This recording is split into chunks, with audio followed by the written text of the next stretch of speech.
हैं हमारा नया चैप्टर हिस्ट्री का 5th चैप्टर है जो the print culture and modern world के बारे में।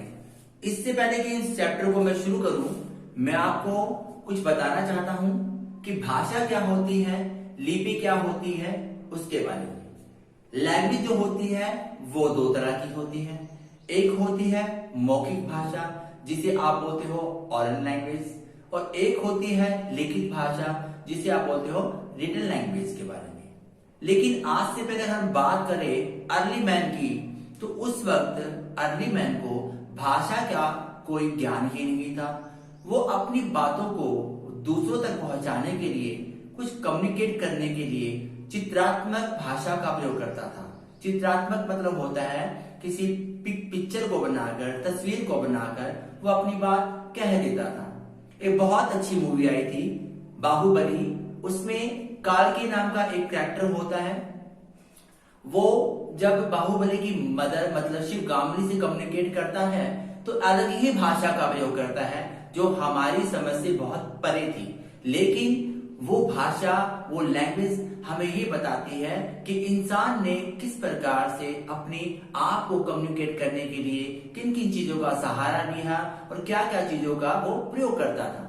तो जो भाषा वो प्रयोग करता है वो एक लैंग्वेज होती है, ओरल लैंग्वेज, ठीक है।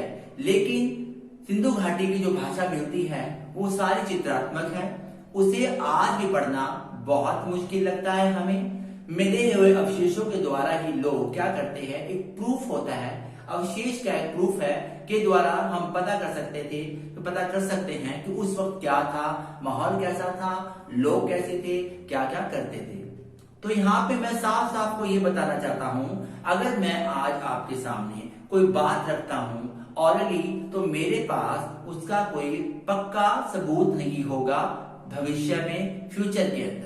जो बात मैंने आपसे करी वो आज बात यहीं पे खत्म हो जाएगी अगर मैं उसका कोई प्रूफ नहीं छोड़ता।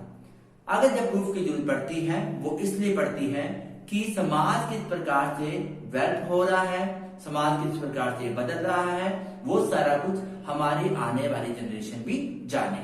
तो उसी को बोलते हैं प्रिंटिंग, लिखित छपाई, ठीक है। तो चलिए शुरू करते हैं आज हमारा chapter the print culture and the modern world के बारे में। The first printing books, earliest print technology was developed in China, Japan and Korea. सबसे पहले जो प्रिंटिंग बुक्स जो छपी वो कहां पे छपी, चाइना के अंदर, जापान के अंदर और कोरिया के अंदर। मतलब इन 3 कंट्रीज ने क्या किया था, इस चीज का जो है एक इनोवेशन की थी लैंग्वेज को लिखने के लिए। तो सबसे पहले जो प्रिंटिंग बुक्स जो छपी वो चाइना के अंदर, जापान और कोरिया के अंदर छपी, ठीक है।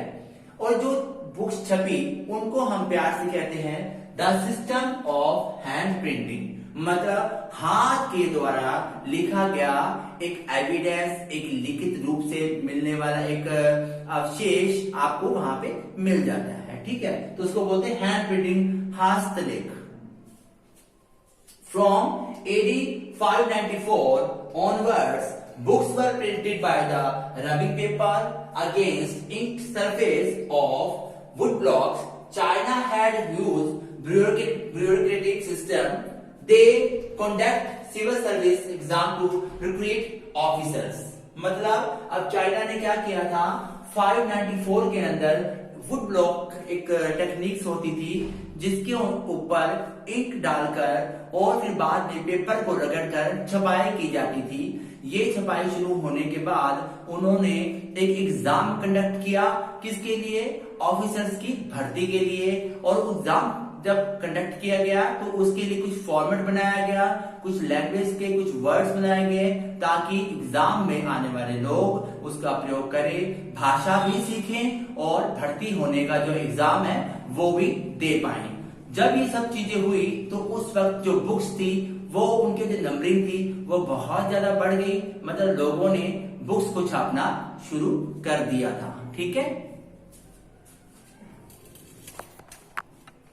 और जैसे जैसे लोगों की डिमांड बढ़ती गई, the text books were printing in the vast number. जो बुक्स थी वो काफी लार्ज नंबर के अंदर छपना शुरू हो गई। छपाई मतलब बहुत ज्यादा मात्रा में होने लग गई।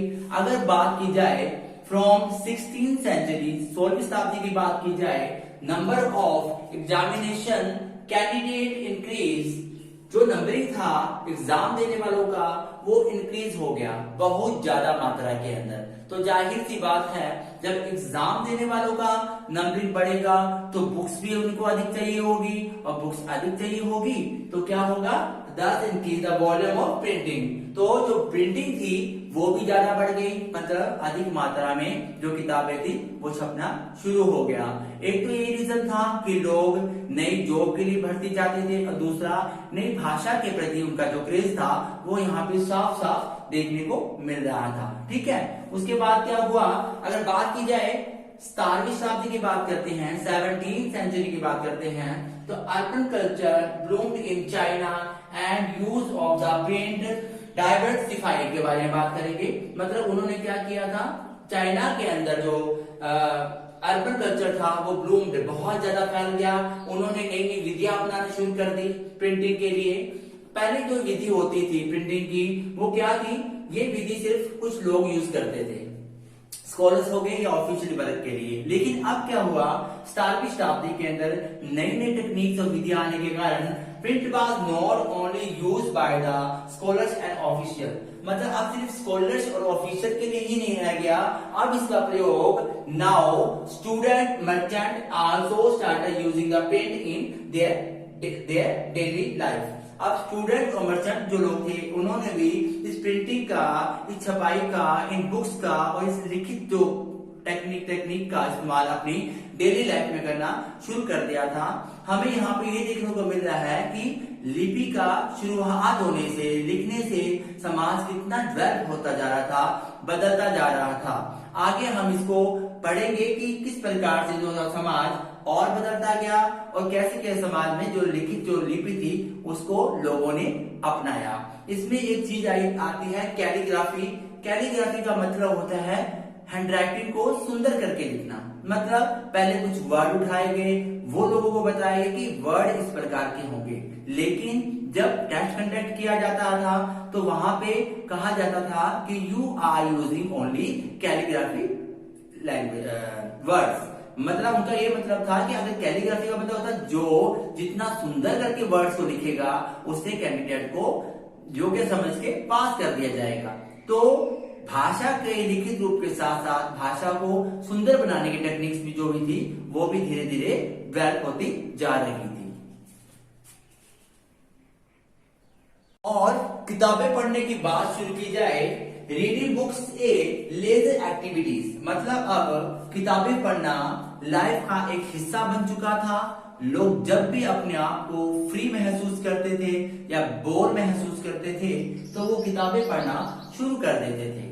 सबसे पहले जो किताबें थी वो इस विमेन बिगेन टू रीड, अमीर घरों की जो औरतें थी उन्होंने इन किताबों को पढ़ना शुरू कर दिया, एक किताब पढ़ने का कल्चर बना दिया। उसके बाद क्या हुआ, उसके बाद women began publishing the poetry and place. अब उन औरतों ने क्या करना शुरू कर दिया, पब्लिश करना शुरू कर दिया, अपने नाटक लिखने शुरू कर दिए, अपनी पोएट्री लिखना शुरू कर दिया।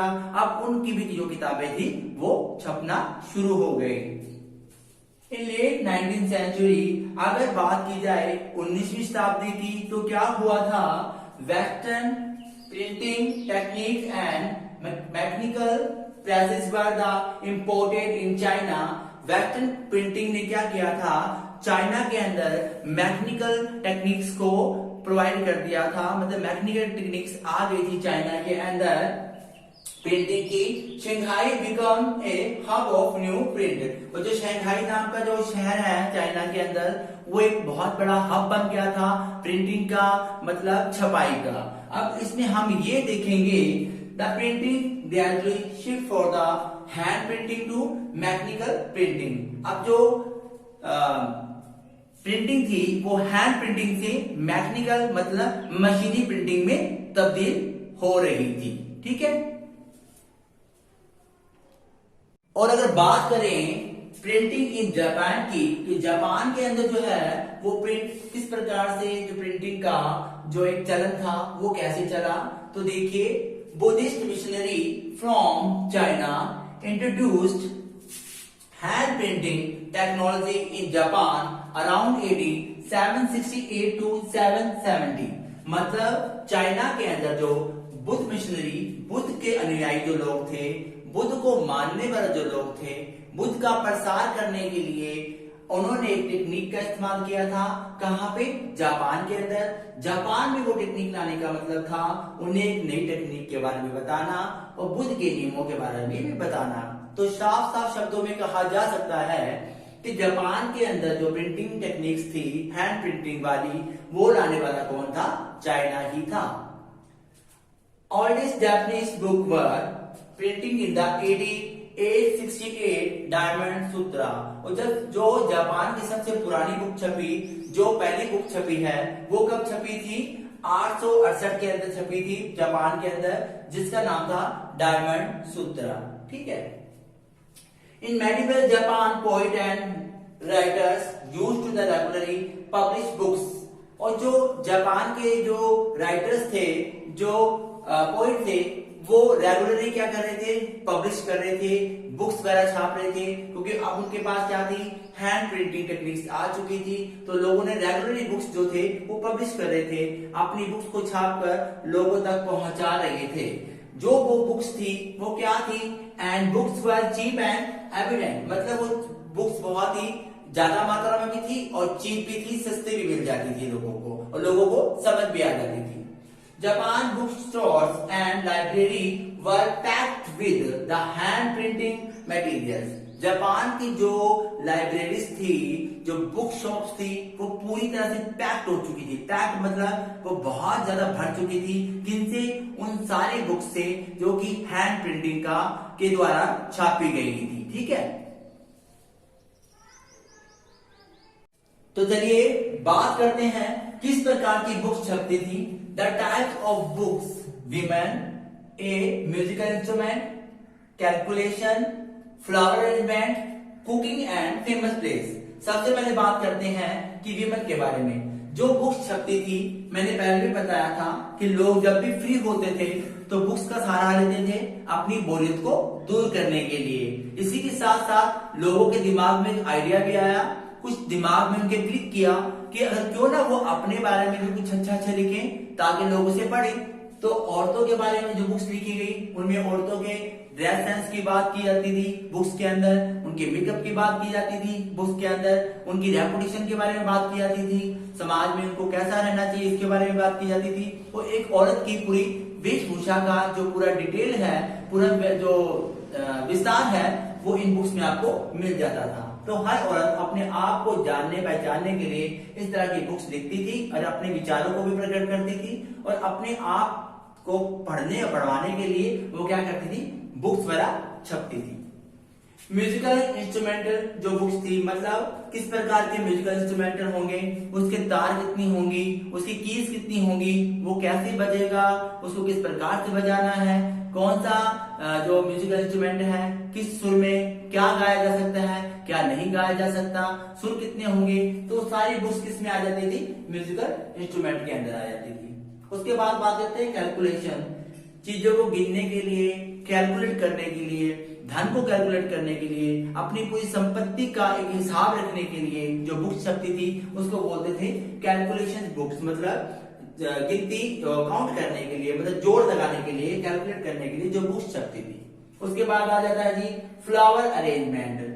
आजकल आप लोग देखते हो बड़े बड़े शहरों में लोग वेडिंग प्लानर्स होते हैं, वो क्या करते हैं? अपने प्लानिंग की बुक बना देते हैं जिसमें उन्होंने फ्लावर्स का अरेंज करके दिखाया होता है, या घर को सजाया होता है, या कोई बुके बना दिए जाते हैं। तो एक एविडेंस होता है दूसरे आदमी को दिखाने के लिए।